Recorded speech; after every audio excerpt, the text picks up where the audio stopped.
algo.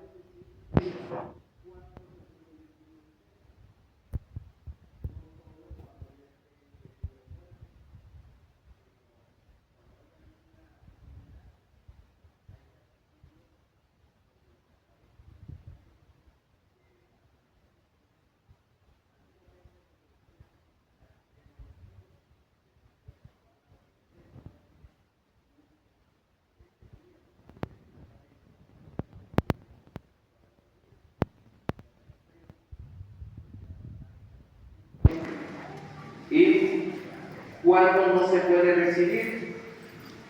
Cuando la persona no está bautizada. Cuando la persona está bautizada, no puede recibir ningún otro sacramento antes del bautismo. Enfermedades leves, si tengo gripa, veo que no hace falta. Se tiene cuando es una enfermedad grave, algo que necesite se puede hacer auxilio espiritual. Hay que acudir. Cuando por ejemplo discutimos a los enfermos, pues muchos venían con esa necesidad de sacramento. Pero hasta acá muchos niños, uno de ellos no estaba ni bautizado y no se puede educar. A un bautizado no se le puede educar. No se le puede dar ningún otro sacramento si no ha recibido el sacramento de bautismo. Entonces, funciona los enfermos cuando, por ejemplo, alguien va a ser intervenido quirúrgicamente, puede acercarse a un unge para pedir a Dios por él, por ella, que le fortalezca para esta intervención. La mujer que va a dar luz, por ejemplo, puede acercarse para hacer ungida, porque viene un momento de parto, un momento de la luz, se le puede ungir. Repito, no es cuando solo se trata de una enfermedad gravísima, ¿verdad? Que ya no haya algo más que hacer. Porque muchas veces llaman al sacerdote cuando la persona ya no escucha, ya no habla. Se le unge porque la familia lo pide. Pero, de lo contrario, cuando la persona esté consciente, si puede escuchar debidamente, auxiliarle con el sacramento. Óleo de los catecúmenos, cuando vamos a bautizar. Hay dos funciones de bautismo del pecho, con el óleo de los catecúmenos, es única vez que utiliza en la persona. Y el otro es el Santo Crisma. Santo Crisma se utiliza en el bautismo, según la cabeza, y ese signo es sumamente importante. ¿Qué se dice en el bautismo? Una vez que es bautizado la vida bautismal, sigue el sacramento, sigue la unción por el Santo Crisma. Yo te ungo por el Cristo de la salvación, para que incorporado a su pueblo llegue por de Dios, para que incorporado a su pueblo seas para siempre miembro de Cristo sacerdote, de Cristo profeta y de Cristo rey. ¿Cuándo utiliza otra vez el Santo Crisma? En la confirmación. El bautismo fue en la cabeza, y la confirmación es en la frente. Recibe por esta señal el don del Espíritu Santo. Se le marca la cruz en la frente del Santo Cristo. En el orden sacerdotal, en su segundo y tercer grado, recuerda que el orden sacerdotal tiene 3 grados. El primer grado es el diácono transitorio. ¿Quién es el diácono transitorio? El que va a ser el sacerdote, si no hay ningún impedimento. ¿Quién es el diácono permanente? Puede ser una persona soltera o casado y quiere ayudar más de cerca a la iglesia y se prepara. Presidente Moreno, su obispo tiene 3 años de preparación y acompañamiento a los candidatos para el diaconado permanente. Es decir, que siempre serán diáconos, no llegarán a ser sacerdotes. Y en segundo grado es el presbítero, el sacerdote, su título es presbítero. Se le unge las manos. Hay todo un rito también. Y cuando se consagra un sacerdote para obispo, cuando se elige un sacerdote para obispo, se le unge toda la cabeza con el Santo Cristo. Otro momento que no es siguiente sacramento cuando se consagra un altar. Cuando se consagra un altar, se unge todo el altar con el crisma, y hay obispos que una vez que le unge con el crisma, le pone gasas ya todo encendido y empieza a quemarse el santo crisma y impregna el templo de ese aroma del crisma. O hay sacerdotes obispos que solo ponen ahí un recipiente con brasas de incienso, pero algunos obispos lo he visto con la lengua, que ponen las brasas sobre el altar y se quema el incienso. Todo esto viene todo una tradición ya del Antiguo Testamento. Cuando se ungió un rey, un profeta era ungido en la cabeza con aceite. El aceite tiene toda la tradición desde el Antiguo Testamento. Importante entonces estos 3 signos. Por ejemplo, el sacerdote, cuando va a visitar al enfermo, puede no llevar el óleo de los enfermos y puede bendecir aceite en casa, yo lo he hecho otras veces. Aceite que usan en casa, comestible, que no esté usado, y ese se bendice para venir al enfermo. Pero el sacerdote no puede consagrar el crisma, por ejemplo. No puede bendecir el óleo de los catecúmenos. Solo puede el aceite para ungir a los enfermos. Ya el óleo de los catecúmenos, el santo crisma es propio del obispo, Cuando una diócesis no tiene obispo porque fallece o lo cambia y no se nombra uno de inmediato y coincide en Semana Santa, el vicario general es el que toma el lugar, hace las veces del obispo, no en todo. Si no hay un obispo que pudiera venir a auxiliarlo para bendecir los óleos, el vicario general es el vicario quien puede hacerlo por única vez, mientras llega el obispo del lugar, que va a ser nombrado obispo de la diócesis. Todos los aceites, y seguimos reflexionando, tienen su mucha importancia. ¿Para qué? La importancia de esos sacramentos que nosotros como iglesia recibimos. Ahora, a la luz de la palabra que hemos escuchado, desde el Antiguo Testamento viene ya la fiesta de la Pascua. Es decir, un día como hoy, para nosotros iglesia, Jueves Santo, celebramos en la tarde la Cena del Señor, así se llama esta celebración, la Cena del Señor, donde el Señor Jesús con sus discípulos a la mesa van a participar de la Cena de Pascua. Pero esta Cena de Pascua del Señor Jesús con los apóstoles fue la última, por eso se conoce también como la última cena. En casa, de repente, tenemos en el comedor una imagen de la última cena. ¿Verdad? ¿Por qué? Porque el Señor va a despedirse de sus discípulos y a pedir, ¿verdad?, a los discípulos que lo acompañen, porque llega el momento de su pasión. Y escuchamos el libro de Éxodo, la primera lectura, viene toda una tradición. Cuando el pueblo de Israel va a ser liberado en la esclavitud de Egipto, ¿qué les pide el Señor? Que se reúnan por familias, si la familia es pequeña, que se reúna con otra familia para elegir un cordero sin mancha de un año, sin defecto, y sea sacrificado. Hasta dar detalles. Solo dice tiene que ser asado en brasa, nada más sin condimento, asado en brasa, comerlo a toda prisa, con las sandalias en los pies, la túnica puesta ahí, bastón, porque dice ya es momento de salir.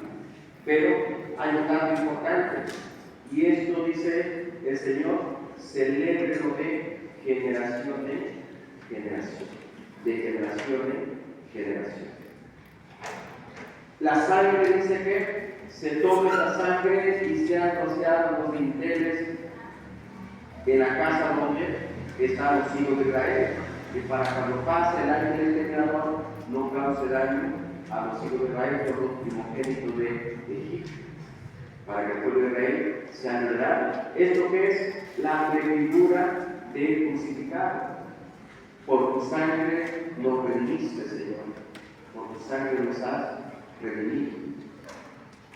En el capítulo 21 de los Números, el Señor le dice a Moisés: haz una serpiente de metal o de bronce, según la unción, ponla en tu cabeza y levanta. Los que han sido mordidos por la serpiente y no del pecado, y vean el proceso, ya no morirán, porque el pueblo renegó contra Dios. Y el Señor les mandó una plaga de serpientes, y los que eran mordidos morían. El pueblo se horroriza y buscan a Moisés y reconocen: hemos pecado contra Dios, hemos renegado contra Dios, nos arrepentimos. Intercede por nosotros, llevamos esta noche a orar al Señor para pedirle que su pueblo se arrepiente y pide, suplica que el Señor les perdone. Y por eso el Señor le dice a Moisés: baja una serpiente de bronce, levanta tu callado, que había sido mordido una serpiente, y vean ese proceso, ya no morirá. Y eso es prefigura de crucificado. Por tu sangre nos ha redimido, Señor. En la segunda lectura de la primera carta del apóstol San Juan a los Corintios, el capítulo 11, es el primer texto antes de los evangelios sobre la cena de Pascua, sobre la institución de la Eucaristía. Que dice Pablo: yo les transmito lo que a su vez recibí del Señor. La noche de su pasión, mientras estaba a la mesa con sus discípulos, tomó pan de la mesa, lo bendijo, lo partió y se lo dio: coman todos de él, porque es mi cuerpo que se entrega por ustedes. Después de haber cenado, tomó una copa con vino, con su gracia, la bendijo y se lo dio a sus discípulos: beban todo de él, porque es mi sangre, sangre de la alianza nueva y eterna, que será derramada por ustedes y por muchos para que los pecados háganlo en memoria mía. Hay una traducción que dice: háganlo cuantas veces sea necesario. La Iglesia, a partir de este momento que se instituye la Eucaristía, entonces, tres cosas importantes hoy celebramos. Primero, la institución de la Eucaristía en el Evangelio de la última cena del Señor Jesús, apóstoles. El Señor mismo ejerce su sacerdocio. Cuando toma el pan, lo bendice, lo parte y se lo da. Se lo da. El cáliz que lo bendice, la gracia del Padre, y se lo da. Coman esto en mi cuerpo, beban esto en mi sangre, que será derramada por ustedes. Ahí el Señor está ejerciendo su sacerdocio. Única vez que lo hace. ¿Por qué? Si revisamos el Evangelio, el Señor no bautizó, no confirmó directamente, no confesó, pero mandó, no consagró. Única vez lo hizo en la cena con los apóstoles. Pero ¿a quién encargó? A sus apóstoles. A sus apóstoles. Los prepara durante ese tiempo, aproximadamente 3 años, los prepara para enviarnos a ejercer estos ministerios, estos servicios. ¿Para quién de quién?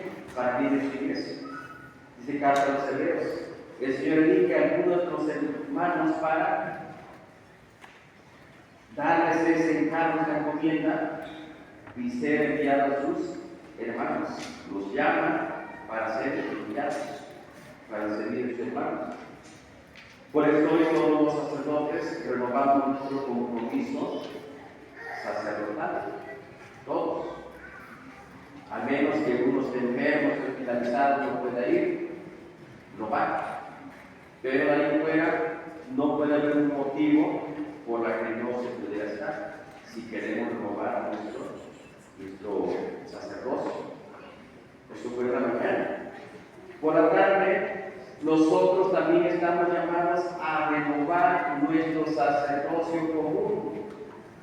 Porque recordemos, el bautismo nos unge también por medio del Santo Crisma como sacerdotes, profetas y reyes. Todo bautizado gozamos de un sacerdocio común por medio del Señor. ¿Qué significa sacerdocio? Significa servir.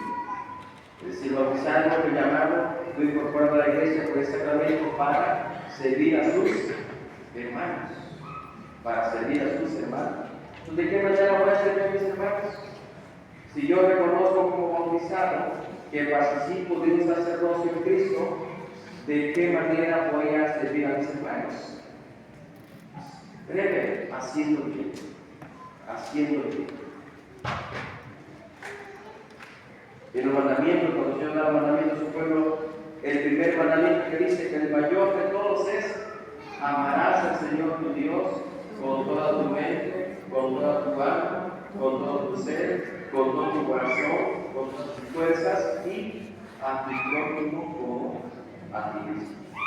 Este es el primero de los mandamientos. Amar. Entonces, ¿cómo ejerzo yo mi ser sacerdocio por el bautismo? ¿Cómo lo voy a ejercer? ¿Cuál es la palabra clave? Amando, ¿verdad? ¿Cómo lo voy a ejercer amando a mis hermanos? Y si es amando a mis hermanos, entonces no me voy a causar ningún daño. Directamente siempre es buscar hacer bien. ¿De qué manera voy a manifestar que amo? Si te digo que amo, ¿de qué manera te lo puedo demostrar? O hay quien dice, ¿verdad? Si de verdad me amas, demuéstramelo. Y aquí está la prueba más grande del amor. Nos ha demostrado y cómo, con dolor, con sangre. Padre, es posible parte de esta amargura, pero que no sea la voluntad sino la tuya. Y se ofrece el sacrificio, ¿por qué? Por amor a cada uno de nosotros. ¿Cómo voy a manifestar yo que amo a Dios en mis hermanos? Tratando también con dignidad. Esta es una tarea importante de la iglesia, como bautizados. Como bautizados, luchar día a día en tratar a nuestros hermanos con dignidad, con amor, con respeto. Esto hacemos mucho, avanzamos mucho si de veras ejerciéramos nuestros sacerdotes como de Cristo. Seríamos mucho. Si nos hiciéramos tareas diarias así, si Dios me permite amanecer el día de mañana, ¿cómo voy a manifestar mi amor a Dios? Amando a mis hermanos. Evitarnos ser el mal, evitarnos ser el mal y procurarnos ser siempre el bien. Y ese la vemos cuando así nos vamos programando por días.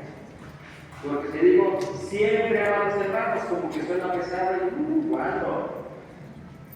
No, ni me comprometo, porque seguramente no voy a poder. Pero si lo hacemos llevadero, hoy Dios me permitió la vida. ¿Cómo voy a manifestar mi amor a Dios? ¿De qué manera demuestro que te amo? Respeto, te trato con humildad de persona, ayudándote si hay necesidad y está en mis manos ayudarte con cariño. Hay muchas formas de cómo podemos manifestar nuestra adhesión a Cristo y sobre todo este mandamiento del amor.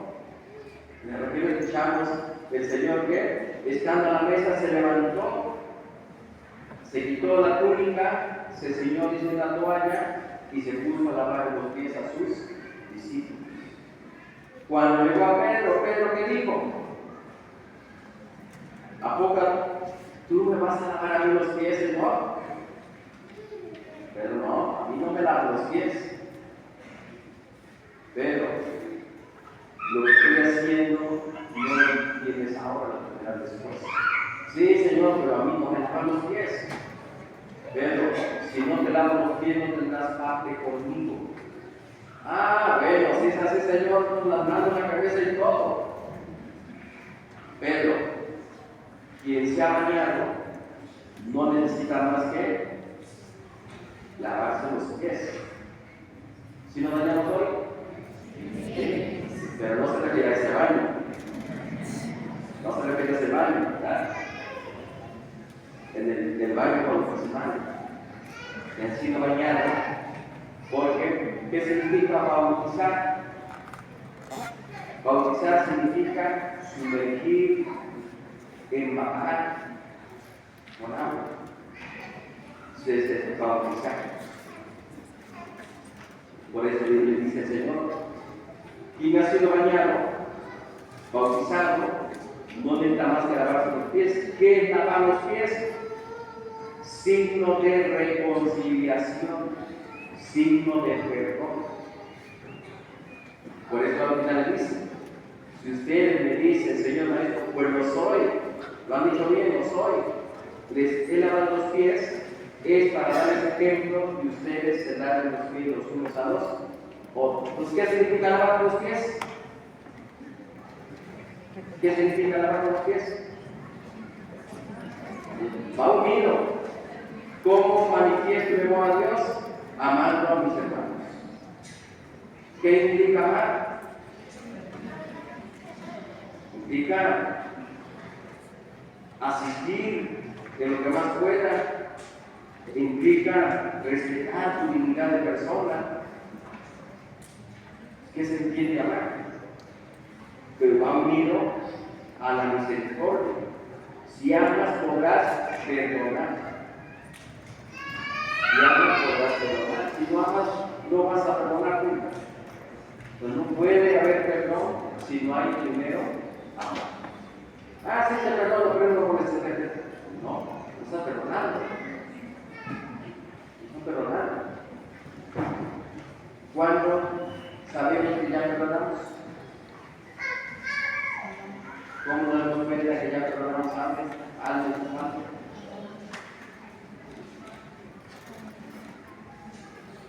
Cuando me encuentro con la persona como ofendió y ya no siento como licuadora que está muriendo todo aquí. Sí, sencillo. Cuando encuentro con mi hermano como ofendió y ya no se me revuelve el estómago. Porque, ¿qué pasa cuando te encuentras con alguien que te ofendió y le dijiste que te perdonas, pero apenas lo ves a distancia? Y oye, pero se me revuelve el estómago, quiero comer. Entonces quiere decir que no es perdonar. Perdonar, ¿qué significa? Antes se decía, perdonar implica olvidar. No. Perdonar no es necesariamente olvidar. Perdonar es este proceso de sanar esa herida al grado que ver a la persona como ofendió, ya no me cause dolor, ya no me cause daño. El ejemplo más claro que tenemos una cicatriz. En la bicicleta me tropecé, me raspé, pero en su momento me dolía, me tocaba y no me lo que me duele. Pero con el tiempo va sanando esa herida y quedan cicatrices. Pero ya después veo esa cicatriz, ya me duele, me contrario que hasta me digo, me veo que me un pobrazo en la bicicleta, la moto, no sé qué, pero hasta me barrí como 10 metros, no me da ni caminar, y después ya me causé gracia. Pero la vida que no. Yo traigo cicatrices como de tenía 3, 4 años. Cuando mi papá estaba construyendo la casa, estaba haciendo los cimientos, pues yo le voy a ayudar. Me hizo un cofrecito así para llevarle cemento, y pues ahí larga la piedra para ir acomodando los cimientos en mucha piedra que era salidosa. Una tarde me patiné, me resbalé y se me saltó acá una lanita de piedra y quedaba una cicatriz. Pero después de que pasó el dolor, me causó gracia que mi cicatriz. Esto de necio. Cuidar a mi papá. ¿Cuántos traen cicatrices en el corazón? ¿Qué cicatrices traen en el corazón? Unas que ya limpié, otras que me siguen con los ángeles.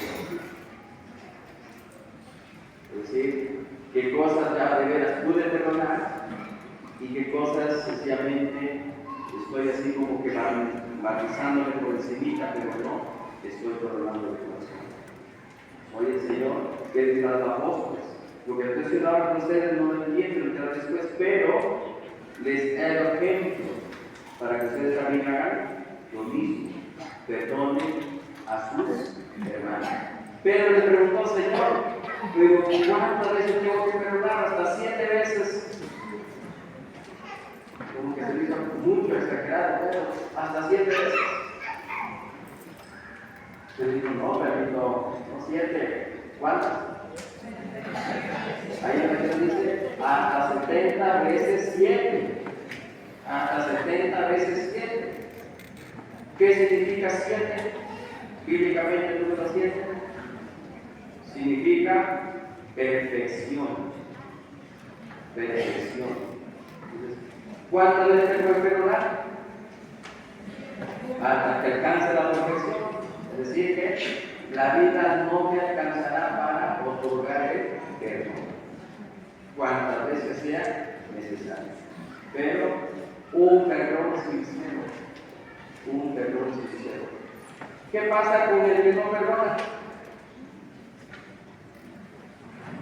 ¿Qué le hubiera pasado si el Jesús estando clavado en la cruz ahí y viendo que se pasean ahí lo clavaron? Capaz de que se mezclaran bien para que les dan algo. Pero no, en su corazón no había maldad, no había malicia. Pero cuando era clavado, Padre, si es posible, no le digo a que es posible, ¿verdad? Padre, perdónanos porque no saben lo que hacen. Perdónanos. O sea, sufriendo el dolor de los clavos, todo el suplicio desde la noche anterior, y aún así hay palabras en el corazón, Padre, perdónanos porque no saben lo que hacen.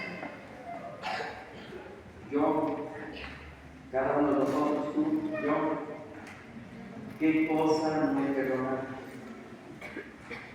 ¿Qué cosa no he perdonado con mi hermano, con alguien? Que me dice que perdona, pero está fuera de mi vista. No perdoné. ¿Quién no perdona? ¿Qué cosa me sigue lastimando? ¿Qué cosa me sigue así como trayendo a la memoria parecida al conocimiento reciente para ya tiene años? ¿Qué pasa en mí si no perdono? Porque esto es importante saber por qué necesito perdonar. Porque no perdonar, ¿qué provoca en mí?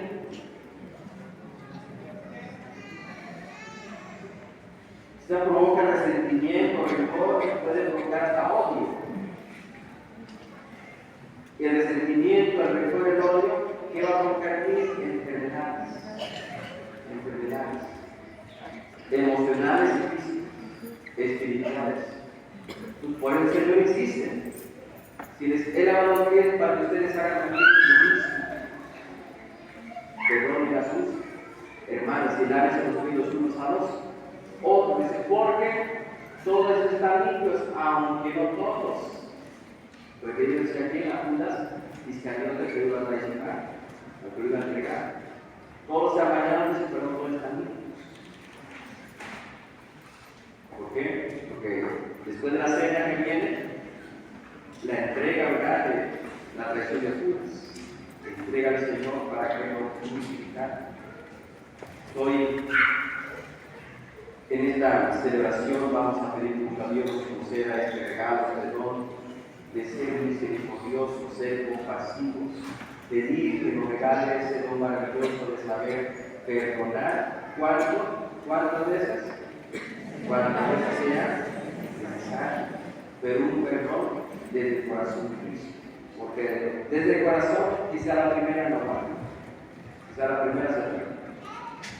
Tiene que ser desde Él. Porque nosotros somos muy limitados. Y quizá nuestro amor no nos alcanza para perdonar la falta de alguien. No alcanza. Necesitamos ir más a fondo y conectarnos con ese infinito amor de Cristo. Y solo de esa manera podemos perdonar. Perdonar significa soltar lo que nos está dañando, lo que nos está provocando dolor, lo que nos está provocando ira, lo que nos está robando la paz. Por tanto, somos poderes. Si no es en Cristo, no lo puede contar. Haz lo que acontecer en tu vida cuanto antes, purifícate de eso, límpiate de eso, antes de que te cause daño. Antes de que te cause daño. Pues vamos a pedir mucho a Dios por ser esta gracia. Pasamos ahora al siguiente momento del Señor Jesús, que lavó los pies a Jesús. Y sí, ¿para qué le lavó los pies? ¿Qué les gusta decir cuando le lavó los pies?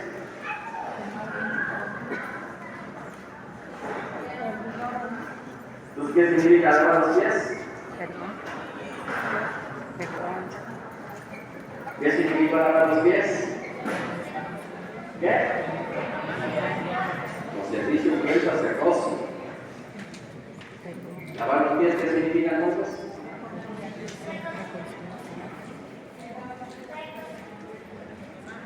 Perdón, ¿verdad? Reconciliación, lávense los pies de nosotros, reconcíliense, perdónense. ¿Bien? ¿A cuánta mitad lavar los pies? Para que termine la misa y te vaya a casa. Ni el agua no va a alcanzar de la colonia para ver que tienen que ser. ¿A cuántos necesito de veras perdonar el corazón? Pues vamos a hacer este gesto de misericordia con nuestros jovencitos, lavar los pies como el Señor Jesús lavó los pies a sus discípulos.